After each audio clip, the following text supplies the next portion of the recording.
So, welcome to Northern Powerhouses, our business success stories series of interviews, where we discuss with local business leaders, their backgrounds, their successes, their challenges, and what's really driving them forward. So, this afternoon, I'm delighted to have with us Paul Wood, who's Managing Director at JTM Service Limited. So, firstly, Paul, thank you for coming on board and sharing some time with us and spending some time with us. And You? if you'd like to introduce yourself, JTM, what you do, how you help people, that would be wonderful. Of course, yeah. I'm Paul Wood, like you say, MD, owner of JTM Service Limited. We're a commercial laundry equipment and dishwasher business based in Leeds. So we help our customers, people like care homes, hospitals, housing, hotels, with all their commercial laundry equipment requirements, servicing, supply, and our specialism is, if you like, is looking after our customers and understanding their needs and meeting their specific needs. We're award winning. We have won 3 awards this year. We think we're the market leader for service. Well, we don't just think, I know we are. Brilliant. We do that through our team, through having an engaged, motivated team. I truly believe if you have an engaged, trusted, supported team, the customer service side of it takes care of itself. Brilliant. Couldn't agree more. I think that's absolutely fantastic. Obviously, I was looking at your website before we started, and I noted that you've won this year the Sunday Times Best Places to Work for this year. So, A, congratulations, Thank and, you. and, Yeah. and B, tell us a little bit more about that. Why that's so important to you, and perhaps what you've done to you feel you've done to win that. Yeah, so the Sunday Times Best Places to Work is a nationally recognised award. They list the best places to work in the country. Um, we've done a lot of work over the last 5 years on employee engagement, on building our team, motivating our team, and we felt it was the right time to be independently assessed. Brilliant. So that's done through an employee survey, through a third party, and you have to score, I think, over 70% to make it to the list. We scored 95%, and we're the only recognised company on the list in our industry, which I'm happy to say I'm super proud about. We are Brilliant. very excited when we got the news this year that we were added to the list. Yeah, we had a bit of a celebration. Quite rightly too.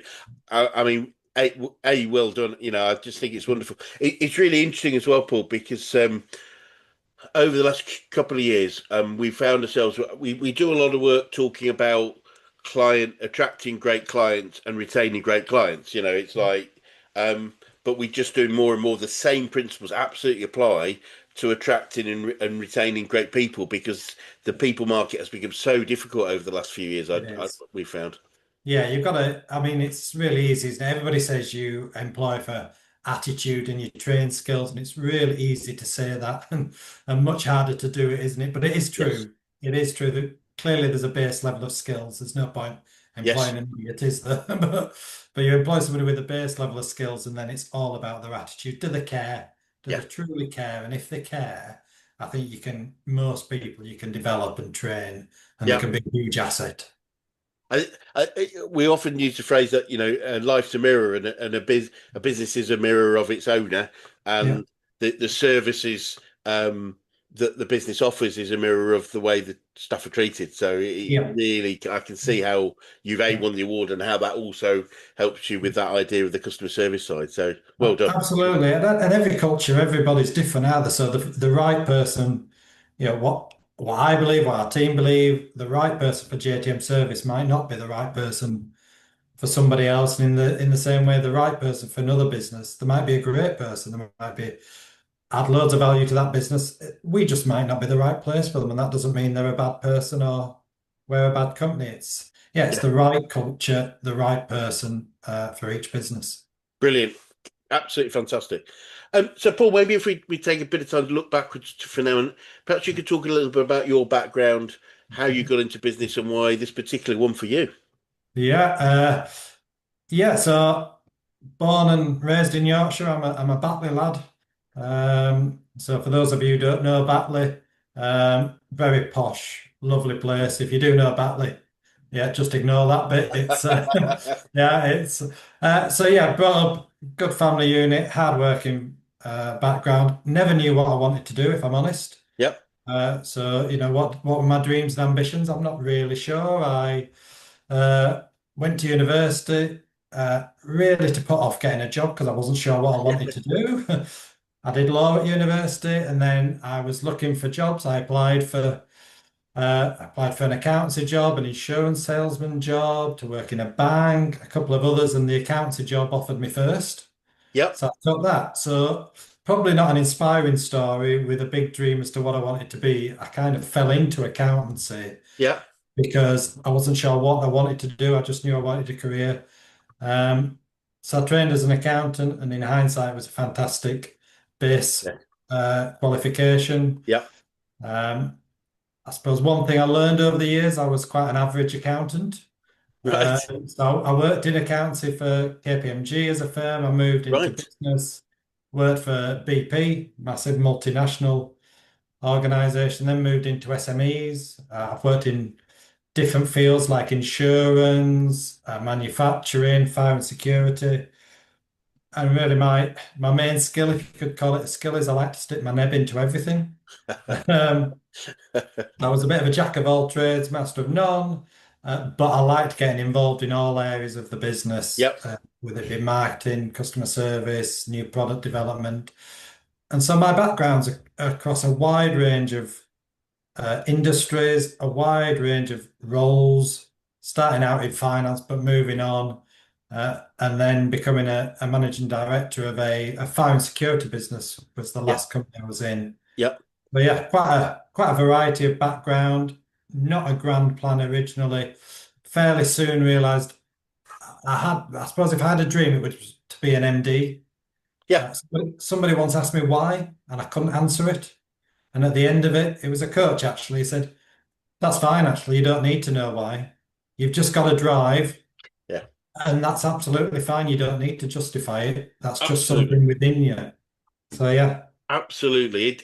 It's just getting in line with the things that are important to us, isn't it? It's like we don't it always is. need to know why. It's just like that's No, just what I want to be, and yeah, that's wonderful. yeah, So, and fascinating. Our founder, Brad Sugars, he is exactly the same background of training as an accountant, and then yeah, working in so many different parts of businesses that he was in, and just to sort of build up that knowledge across yeah. business from anything from sales and marketing through. Obviously, finance was the first one, but yeah, getting a real understanding for what are the key facets of a successful business. Yeah, Um, it's a great basis because you do yes, get involved in all different aspects. yes, Yeah, I'm very fortunate that way. yeah, brilliant. So looking back over the growth of the business, what are some of the biggest challenges you've had to overcome, Paul? Uh, yeah, I suppose one obvious one. So I joined in March 2020. So I Right, joined on the 1st of March 2020 into a right, new business, a new industry as MD. The previous owner was retiring. I met him. I had an opportunity to buy the business. Big dreams, big plans, and saying the obvious, a month later we're in lockdown. yeah, The world had gone, you yes, know, belly up, hadn't it? It was all a crazy time. It's hard to yeah, remember exactly. And I was in a business that frankly, I didn't know much about, having to make some big decisions, yes, um, having to almost park some of the thoughts and plans I had to yeah, to get through, take it day at a time almost to get through the next stages. So that, yeah, it was a huge baptism of fire. And whilst COVID was never a good thing, and I would never try and say it was a good thing, it was awful.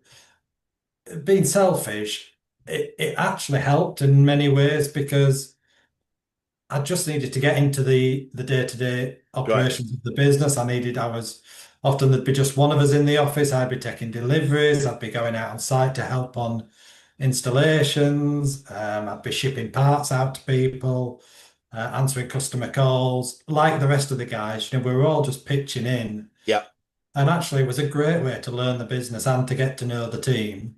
brilliant. We were all so reliant on each other. We had to make a decision and go with it. Whether it was the right decision or Yes, the wrong decision, you made the best decision. You did it for the right reasons. And if it was the wrong decision, as long as you were doing it for the right reasons, Absolutely. and you didn't stick with it if it was totally wrong. You changed. Yep. Had to be flexible. Yes. So yeah, so that period of I remember the first 6 months probably in hindsight were yeah they were pretty stressful. I had debts to pay, finances were tight, income was down, new business. But wow, what a in many ways for me personally was incredibly lucky and fortunate because what a grounding for me to Yep. get to know the business so quickly in the team. Brilliant. Wonderful. And Yeah, and yeah, I mean a really good example of turning what was on the face of it a very big negative yeah, into a very great positive. So yeah. Well, somebody fairly quickly, I remember somebody saying to me, turn survive. I can't remember how the word it was. Something like turn survive into thrive. yep. After, so to be honest, the first bit was surviving, wasn't it? Yes. As a business, I'd love to say I knew we'd be fine, we'd thrive straight away. That's not true. Yeah. After a few months, you start thinking, right, we need to turn this to our advantage. Yep. There's benefits we can do. We need to thrive from this. And so Yes. that was a mindset that I think helped me Yep. fairly quickly was it was thrive, not survive. Yep. I remember we were talking before about we were doing webinars at that point to help as many people as we could, and there was a great phrase. I think one of the great quotes that I picked up was from Charles Darwin, who was about evolution in his book The Origin of Species, and it said something like, "It's not the most intelligent or the strongest of the species that survive, but the ones that are most adaptable to change." Yeah, okay. I've not heard that. I like that one. I'll send it to I'll you. make a note of that one. I'll send it to you with pleasure. And That- it's a really interesting That's point. really true, isn't it? Really true. It really is, isn't it? It says, well, okay, let's modify. Let's see how we can take advantage. It's always is. If this was an opportunity, what would we do? And, Yeah.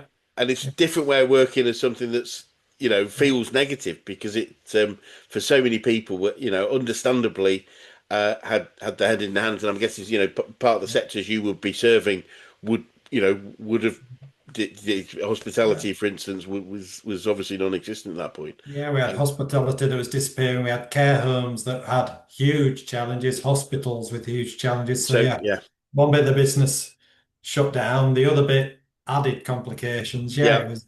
So you're right, adapting, being flexible. Yeah, I like that. it's so key. I feel anyway. And so, looking back again over whether it's the challenges or the successes, what are the biggest things you've learned about growing a successful business? Would you say? Yeah,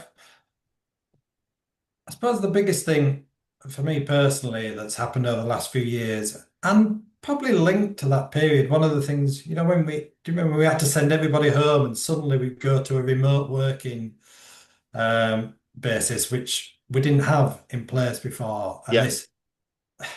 the old idea that, do you remember when people used to work from home and many people would say, oh, you need to check in on them. Are they really working hard? And I probably suffered from that a bit in the Yep. past. I'd probably be thinking that.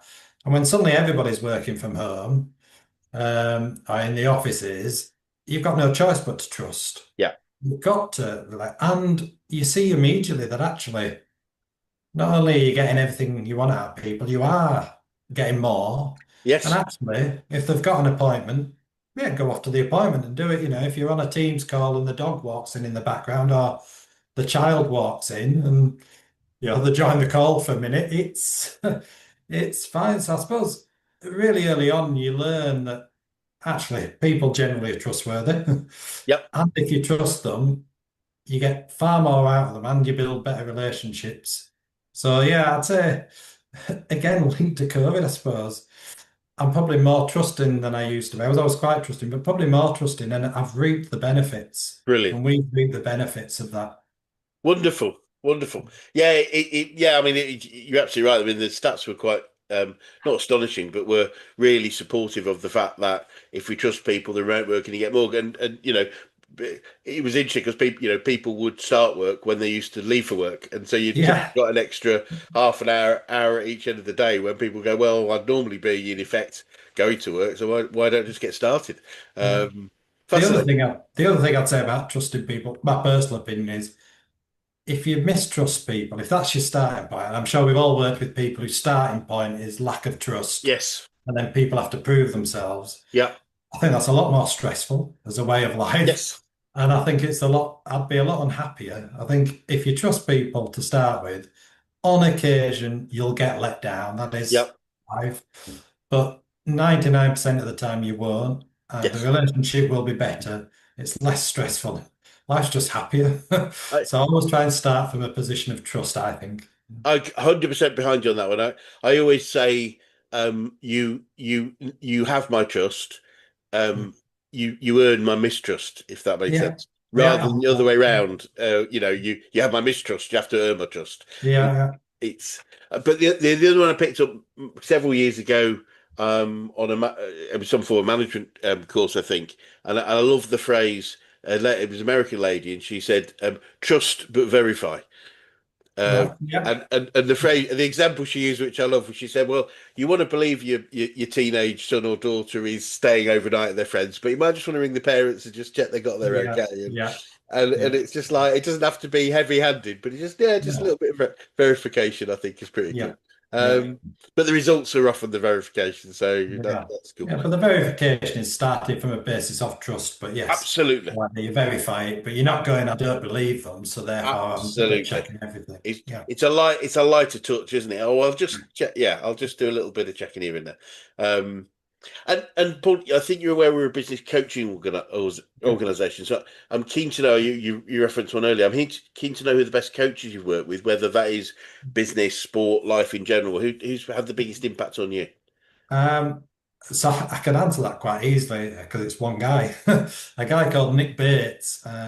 So I do something called Vistage. I don't know whether you've heard of Yes, familiar with it. that. Yeah, Um, and so I'm part of a group and we have a chairperson, Nick, and if you like, his superpower is listening. I call it a brilliant. superpower because it's a phenomenal skill to have. And Yeah, so I meet with him regularly, have lots of coaching sessions, and his great skill that I recognize and develops me is he doesn't give me any answers, frankly. He listens to me yeah, and then coaches me for me to come up with my answers or my thoughts. brilliant.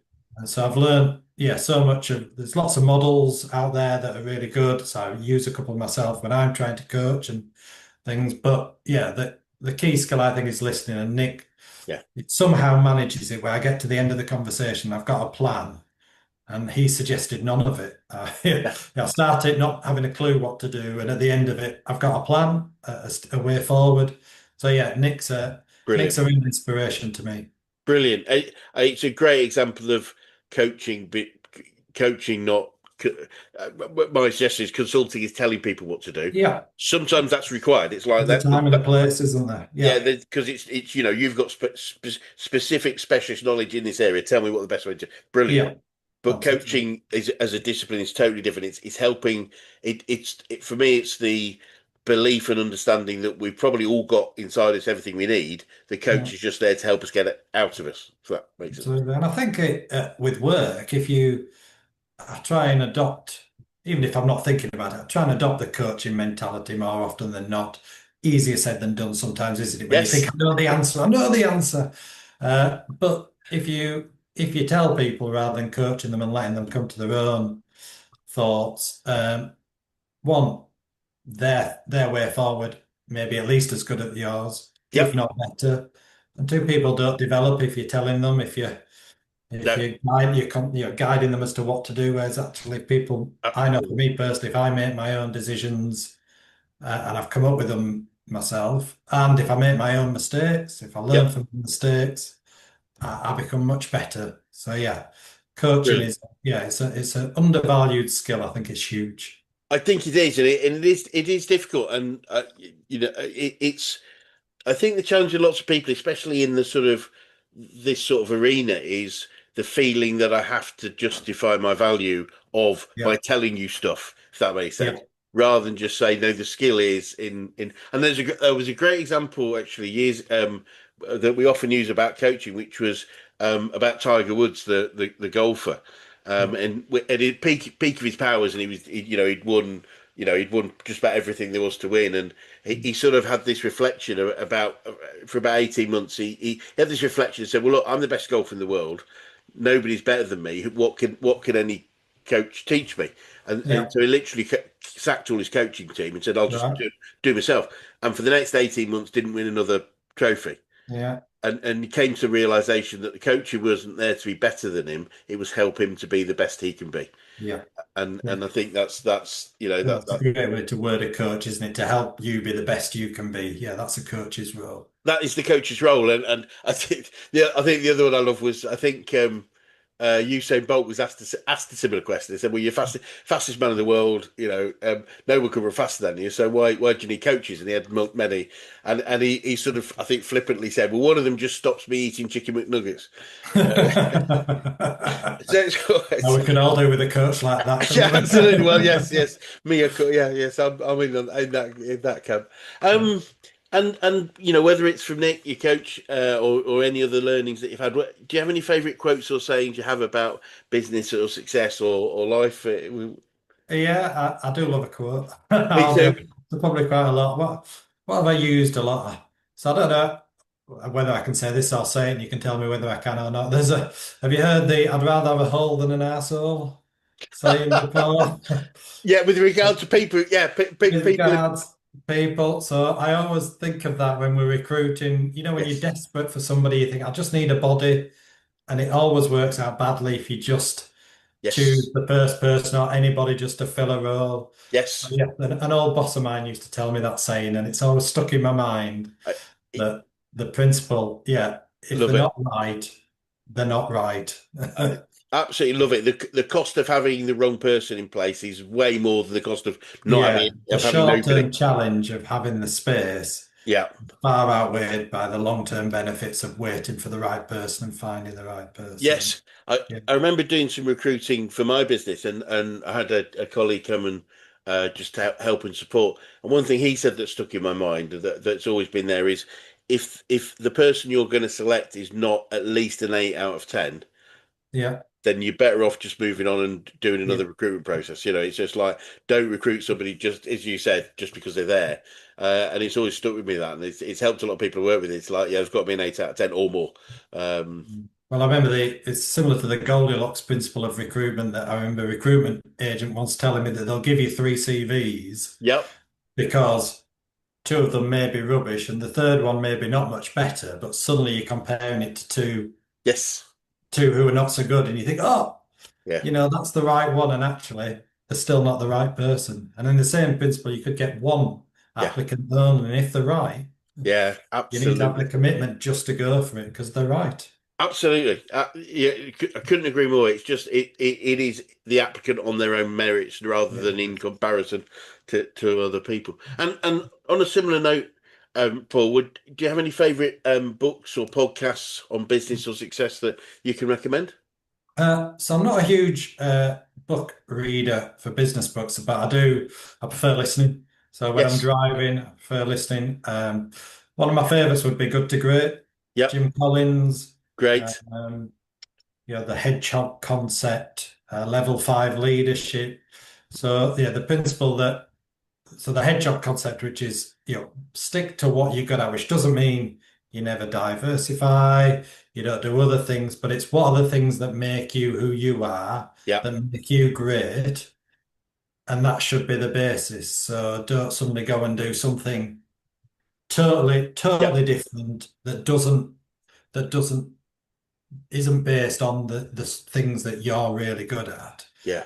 So that's always helped. I suppose that my personal style, I would say I'm evolutionary rather than revolutionary. So again, there Yep. are some amazing leaders and business people out there who can take something and revolutionize it. You think of inventors and people like Yep. that. I know that's not my Yep. my skill set, my style. I'm a evolver, so I do the next right thing and keep moving Yes. forward. And so that hedgehog concept really sticks in my mind from Jim Collins. Love it, love it. It's supported very much. I think it's Brian Tracy that talks about the most successful organisations are the ones where most people spend most of their time doing the three things they really love and they're really good at.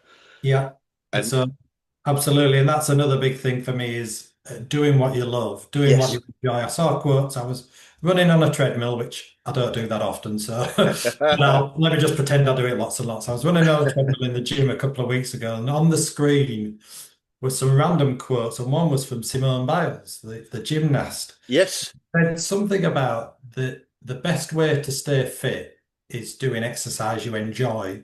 yes, And I just I remember reading it thinking, isn't that's true of everything, isn't it? If you're yep, going to be much more successful and happy if you're doing what you absolutely, enjoy. You spend most of absolutely, your life at work, frankly, most of your absolutely. Uh, waking hours. If I didn't enjoy it, I wouldn't be any good at it. It would show to everybody around me.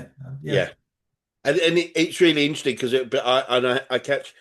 I say catch, but I find too many business owners go, well, it's part of the job, isn't it? It's like, yeah, and it doesn't have to be. It's like it's yeah, a choice.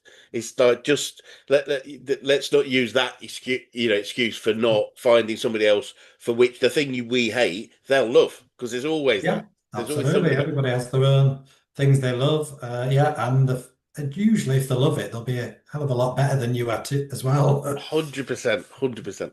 So, just following the learning theme, Paul, what would you say you've learned about yourself throughout your journey so far? Uh, I seem to, so I love learning. So I'm always up to learning. As I get older, I seem to learn more about myself. Usually, sometimes positive, sometimes not. But I suppose as I've got older, I've learned. If when I was 18, I probably thought I knew everything. Probably, and if I didn't, I'd just bluff my way through Brilliant. it and pretend I did. Um, as I get older, I've learned I don't know much, and but not in a bad way, as in there's always somebody better than me.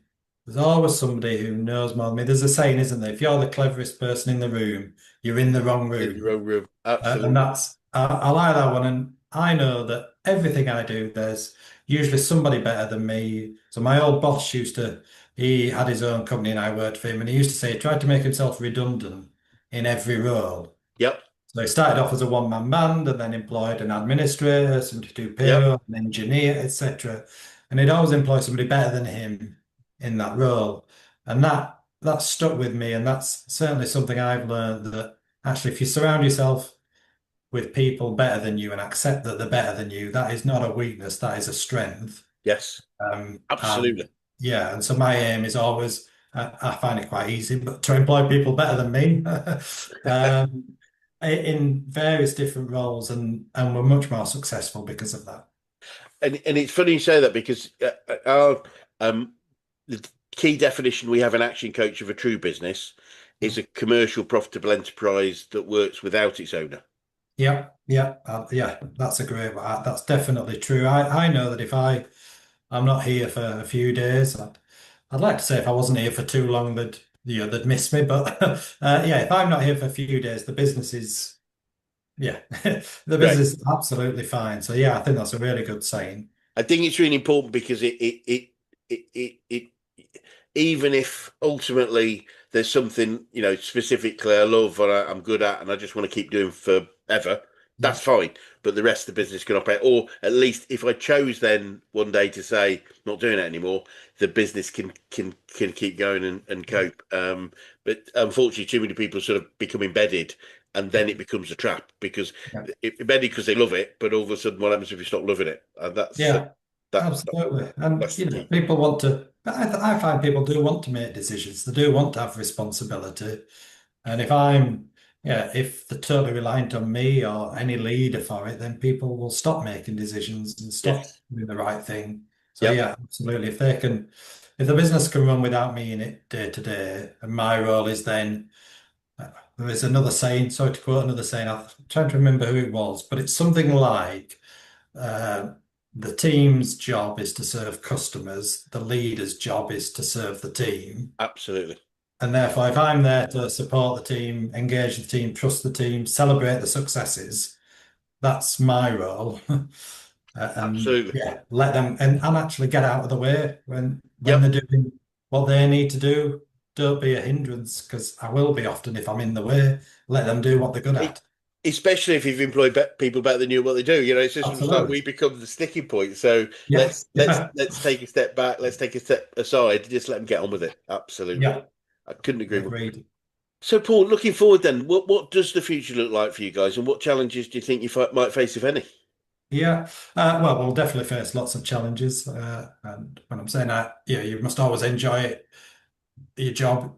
We all know there'll always be tough times, there'll be sticky times, and there'll be lots to come. So I'm not blind to that.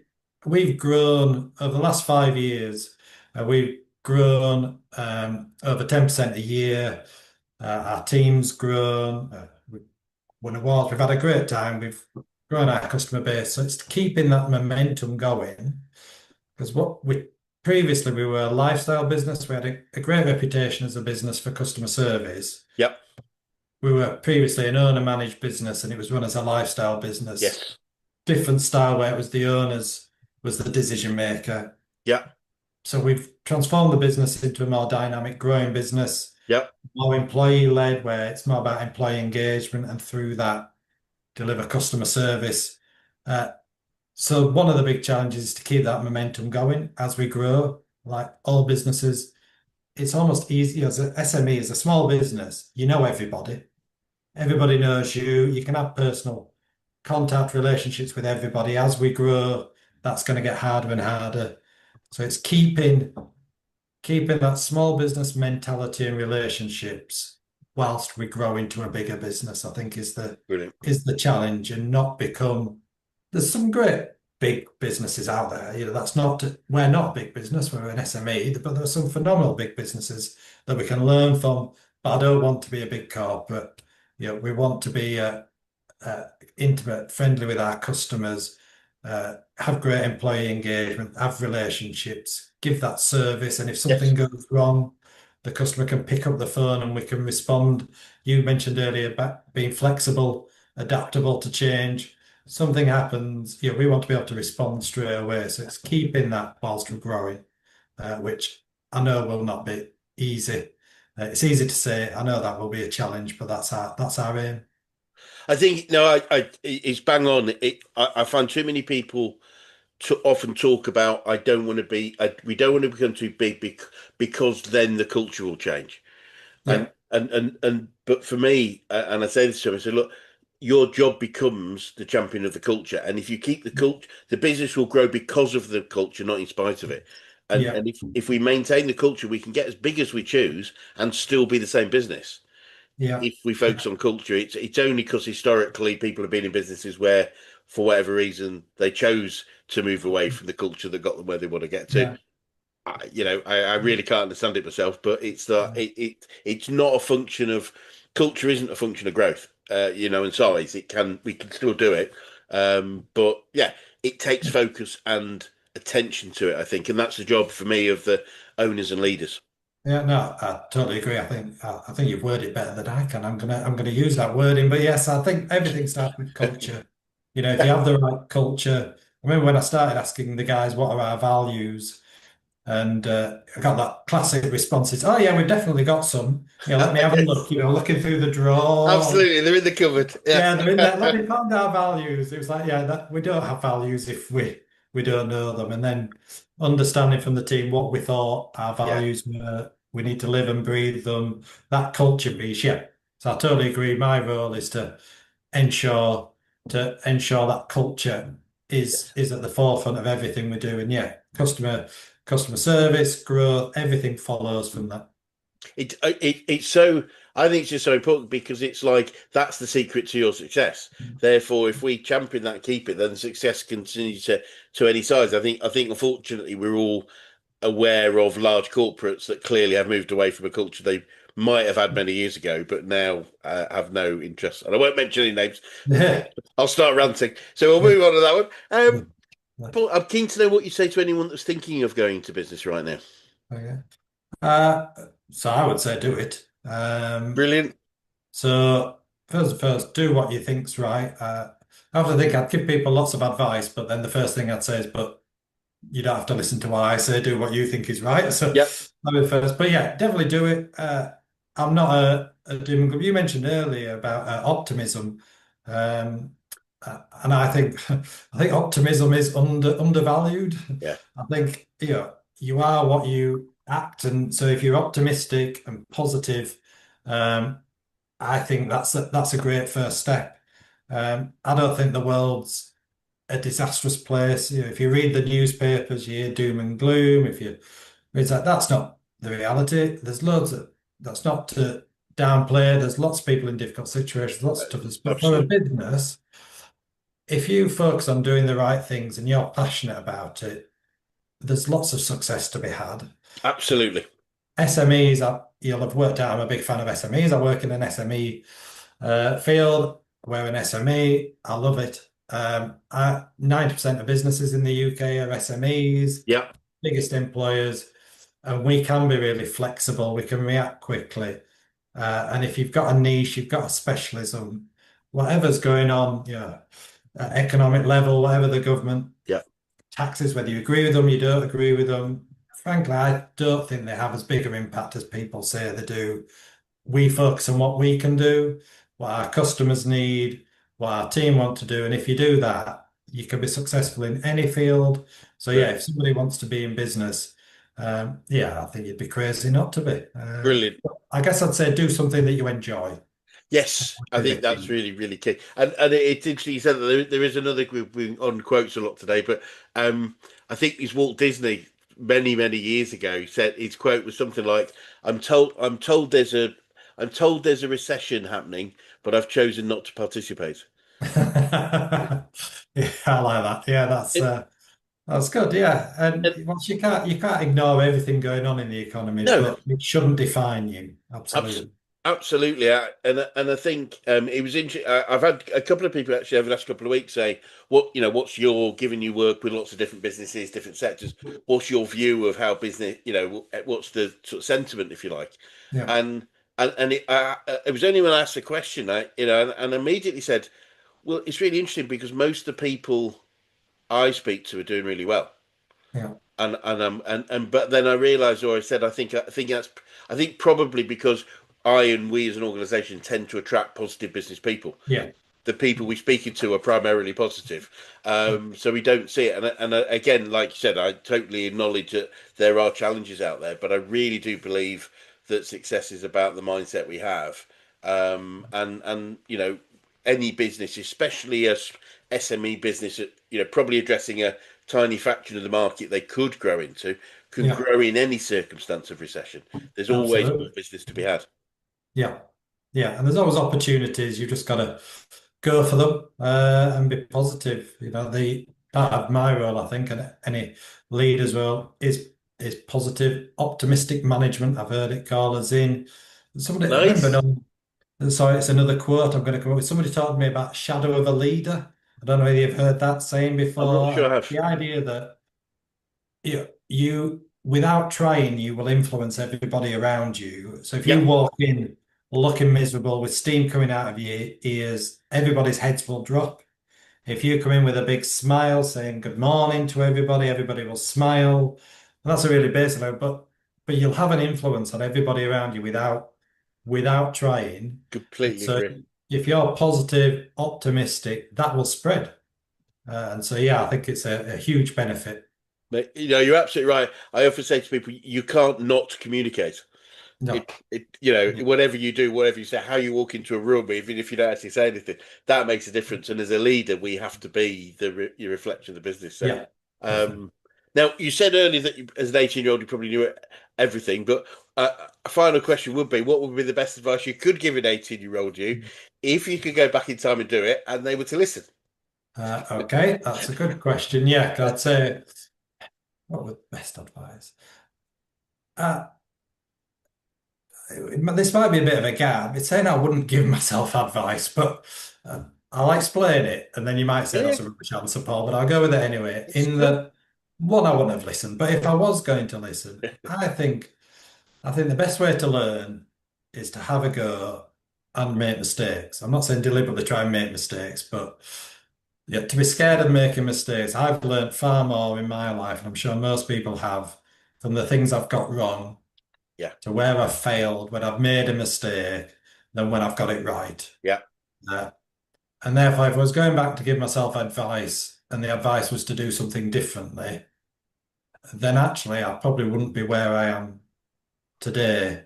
Um, yeah, So yeah, I'd almost avoid giving myself any advice because I'm in an incredibly fortunate position. I love what I do. I own an amazing business with great people. So yeah, I wouldn't change anything. Yeah, if you ask me, would I have liked to have made some of the mistakes when I look back and say, would I rather not have made them? Then yes, of course, I'd rather Yes. not. But they're making me who I am today, and I've learned from them. So yeah, my advice would be just not to give myself any advice. Like it. I've not had that one before, but I get the principle, and I totally agree.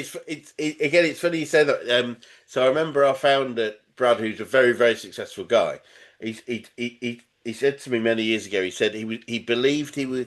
I get this right. Believed he was as successful as he was because he'd made more mistakes than anybody else he knew. Yeah, yeah, Not despite any, and for me that was a function of being comfortable making mistakes. yeah. Means I do more, I try more, I'm more innovative, Keep trying. Yeah, and it's just absolutely. that acceptance. And it was really interesting, Fran. It really, I took a step back at that point because most, it's obvious to say I've made mistakes, I'm successful, yeah, not despite making more mistakes than anybody else, but because But of it. And because, I yeah, I love that phrase.